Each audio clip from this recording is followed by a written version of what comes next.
जय हिंद। मैं आसिफ खान। कोरोना पूरी दुनिया को परेशान करके रखा है। हमने देखा सारी कंट्रीज़ के अंदर एक दहशत का माहौल।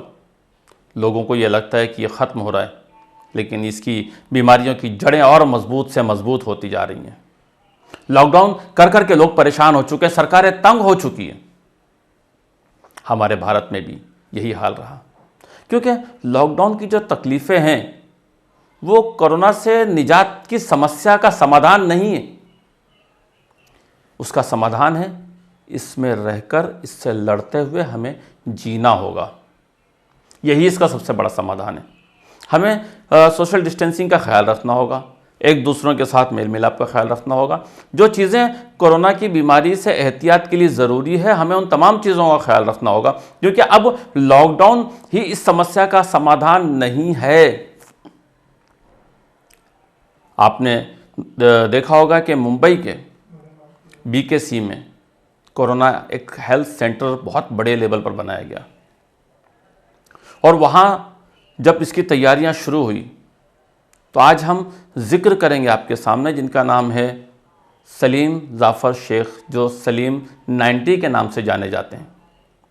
इन्होंने सोशल वर्क का बहुत काम किया है। एमपीज़, एमएलएज़, मिनिस्टर्स, सीएम सबसे इनके राब्ते अच्छे रहे, क्योंकि उन्होंने सोशल वर्किंग का काम इनके नस नस में समाया हुआ है। ये इनके घर के पास ही कोरोना सेंटर था बीकेसी में। जब इन्होंने देखा, ये एक्टिव हुए और उसमें शामिल हुए। शामिल होने के बाद में इस कदर उन्होंने मेहनत की, और इस कोरोना जो सेंटर है इसके बारे में हम खुद सलीम साहब से जानना चाहते हैं कि सलीम साहब, इस कोरोना सेंटर में क्या क्या सुविधाएं हैं, आपका क्या योगदान है और किस तरह से हम इसे देखते हैं। जैसा कि हमें ये पता चला है कि मुंबई, ठाणे, मीरा भाईंदर में से ज़्यादातर लोग जो परेशान हैं, जिनको हॉस्पिटल में कोई सुविधाएं नहीं मिल रही है, ये वहाँ पर फ्री ऑफ कॉस्ट उसका ट्रीटमेंट होता है। तो आइए सलीम 90 से जानने की कोशिश करते हैं कि इस महामारी में वो इस काम को कैसे अंजाम दे रहे हैं और किस तरह से देख रहे हैं, और इन्होंने कैसे इसका सलूशन सोचा है और कैसे कर रहे हैं। मिस्टर सलीम 90। जब मुझे ऐसा पता चला और जब मैं देखा कि लोग इस महामारी में बहुत परेशान हैं, पैसे रहने के बाद भी वो लोगों को बेड्स अवेलेबल नहीं मिल रहे, हॉस्पिटल में लोगों की जान जा रही है, बहुत ही ओवर हो चुका था। जब मुझे पता चला कि मैं बीकेसी में ही रहता हूँ, मेरे सामने ही कोविड-19 हेल्थ हॉस्पिटल, जो वर्ल्ड का 2nd नंबर का इतना बड़ा हॉस्पिटल बना हुआ है, जो एक टेम्पररी हॉस्पिटल है, वो 18 दिनों में तैयार हुआ है। 18 दिनों में, चाइना में 20 दिनों में हुआ था, शायद इसमें 18 दिनों में कुछ तैयार हुआ है। और 18 दिन में तैयार होने के बाद यहाँ पे सब फैसिलिटी मुझे पता चली। मैं जाके राजेश डेरे साहब से मिला, जो कि वहाँ के एचओडी है। वो मेरे बहुत पुराने दोस्त भी है, हम साथ में काम कर चुके हैं। मैं एज ए सोशल वर्कर काम करता हूँ, एज ए डॉक्टर वो काम करते हैं। और बहुत निहायत ही, जब मैं उनसे मीटिंग की और कहा कि लोग बहुत परेशान हैं, लोगों को इसका अंदाज़ा भी नहीं कि इतना अच्छा हॉस्पिटल खुला है, तो मैंने एक अवेयरनेस वीडियो बनाया। उनकी इजाज़त से अवेयरनेस वीडियो बना के सारे हिंदुस्तान में फैला दिया। अल्हम्दुलिल्लाह बहुत ही अच्छा हॉस्पिटल बना है, और बहुत लोग उधर जो मीडियम क्लास के, गरीब क्लास के, बड़े लोग, सबको मैंने वहाँ पे फ्री ऑफ कॉस्ट हॉस्पिटल में एडमिट करवाया हूँ। और वहाँ पे अब तक 2000 से ज़्यादा लोग वहाँ पे अल्हम्दुलिल्लाह शिफा पा चुके हैं और अच्छे से वो घर पे जा चुके हैं, वो भी गवर्नमेंट ऑफ महाराष्ट्र की तरफ से। इसमें 1 रुपया आपको कोई खर्चा नहीं है, फ्री ऑफ कॉस्ट ये हॉस्पिटल है।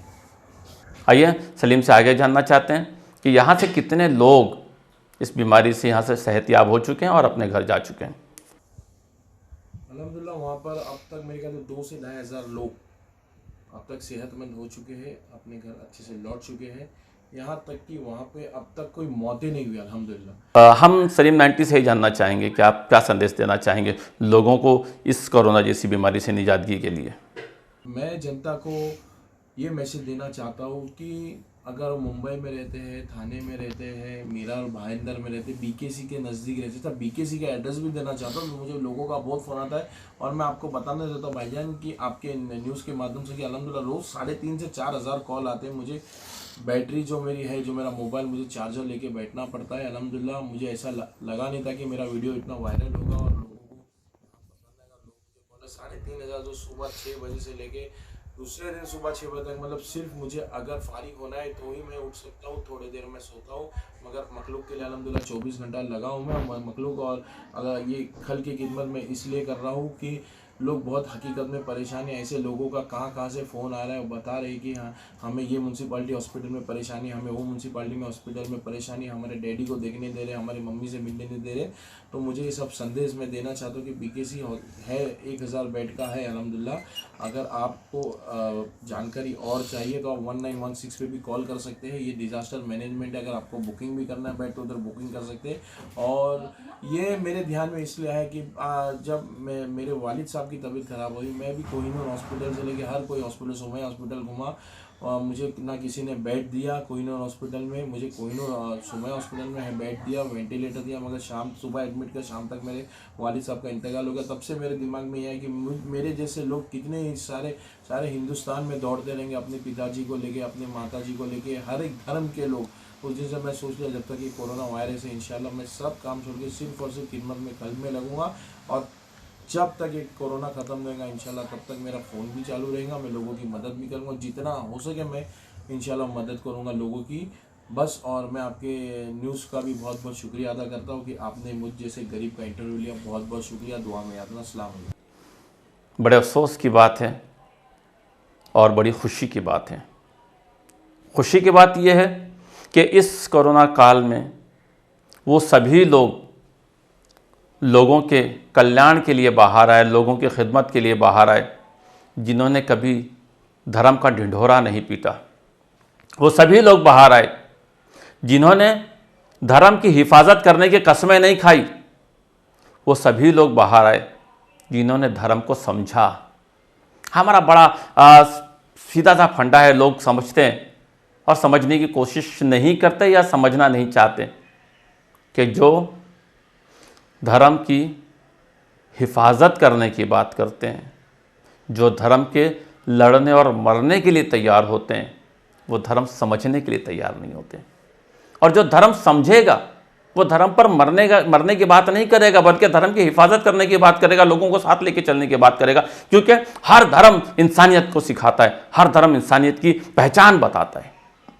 इस कोरोना काल में हमने हमारे प्रोग्राम के माध्यम से आपको कई जगह दिखाया होगा, कई प्रोग्राम में आपने हमें देखा होगा कि कोरोना योद्धा जो बनकर आगे आए हैं, उन्होंने धर्म की परवाह नहीं की, मजहब की परवाह नहीं की। आज मैं उन सियासतदानों को ये बता देना चाहता हूं कि सलीम 90 का चेहरा देख ले और उसका लिबास देख ले और उसकी पहचान देख ले कि किस मजहब से है। अगर आपके दिल के अंदर इंसानियत जिंदा है तो हर मजहब का इंसान के कार्य और इंसान के हित के लिए और देश के हित के लिए काम करेगा। हमारी आप सभी से निवेदन है कि जितना ज़्यादा हो सके इस भाईचारगी को बढ़ाइए, जितना ज़्यादा हो सके इस भाईचारगी को बढ़ाइए, इस मोहब्बत को बढ़ाइए। यकीन करिए इस देश की खूबसूरती जो है तमाम एक गुलदस्ते की तरह है, एक खूबसूरत गुलदस्ते की तरह है जिसमें हर तरह के फूल, हर मज़हब के फूल इसकी खूबसूरती को बढ़ाते हैं। एक फूल भी इस गुलदस्ते में कम हुआ, यकीन करिए इस देश की खूबसूरती में दाग लग जाएगा। आयरन टुडे में बस इतना ही, जितना हो सके मोहब्बत और भाईचारगी को बढ़ाते चलो। इसी में देश का फ़ायदा है, इसी में देश की बुनियादें मजबूत होंगी।